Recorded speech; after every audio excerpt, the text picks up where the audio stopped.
আরজিকর কাণ্ডে হাওড়ায় ইডি হানা। শুক্রবার 7টা নাগাদ সকালে হাওড়ার সাকরাইল বাসুদেবপুর হাটগাছায় বিপ্লব সিংয়ের বাড়িতে হানা দিল ইডি। উল্লেখ্য, আরজিকর হাসপাতালের প্রাক্তন অধ্যক্ষ সন্দীপ ঘোষের বিরুদ্ধে ওঠা আর্থিক দুর্নীতির তদন্তে নেমেছে সিবিআই। ইতিমধ্যে গ্রেপ্তার করেছে সন্দীপ ঘোষকে, পাশাপাশি বিপ্লব সিংকেও গ্রেপ্তার করেছে সিবিআই। তবে পুনরায় তার বাড়িতে তদন্তে নামলেন ইডি। কী কারণে, সেটাই এখন দেখার। বাসুদেবপুরে ব্যবসায়ী বিপ্লব সিংয়ের বাড়িতে হানা দেয়। জানা গিয়েছে, বিপ্লব সিং সন্দীপ ঘোষের অত্যন্ত ঘনিষ্ঠ।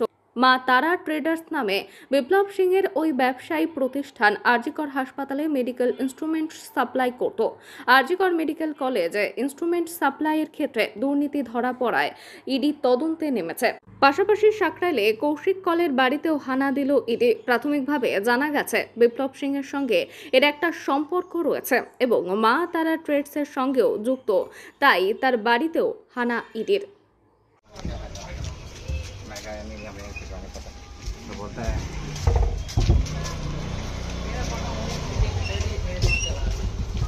সত্যিকার ও তো প্যান কার্ড বানাতো আর ও তো ইনকাম ট্যাক্স ফাইল এমনি করতো ওটা। তারপরে আর জানি না আমরা সত্যি কি সেরকম সত্যিকারে আমি দাদা না না না সেরকম কারোর সঙ্গে ও এমনি কম কথা বলতো। বিপ্লবের সিএস এর কাজ করতে।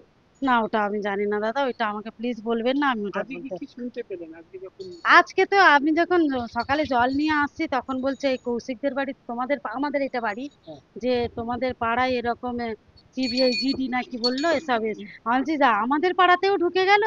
বলছে হ্যাঁ দেখো না, কান টানলে মাথা আসবে, এখন আরো সবাই আছে, এখন সবাইকেই ধরবে।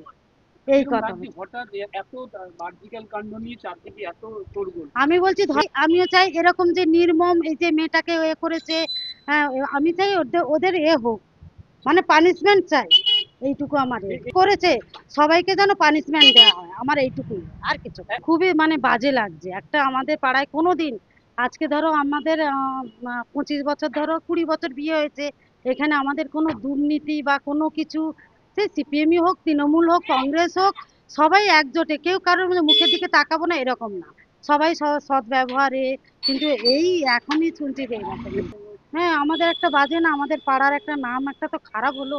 এটা তো খুব, জায়গাটার নাম কি? এটা তো এটা বাসুদেবপুর, এটা আমাদের এই এটা দাসপাড়া, আর ওদের ওটা হচ্ছে কোলেপাড়া, মানে কোলে বাড়ি। আমাদের দাসপাড়া এটা আমাদের সব জায়গা, আমাদের সব এটা জায়গা বাড়ি না। কি পার্টি করতে? ঠিক জানতাম না, আমাদের সিপিএম এর সাথে দেখতাম এ করতে, ঠিক জানি না। খুবই আজকে শুনে খুবই মানে খারাপ লাগছিল যে আমাদের পাড়ার ছেলেরাও এটা তো জানি না, আমরা তো আর বলতে পারবো না, কিন্তু খুব বাজে লাগছে এটা, মানে এই যে ঘটনাটা খুবই এ লাগছে। আপনার নাম কি? আমার নাম মুনমুন দাস।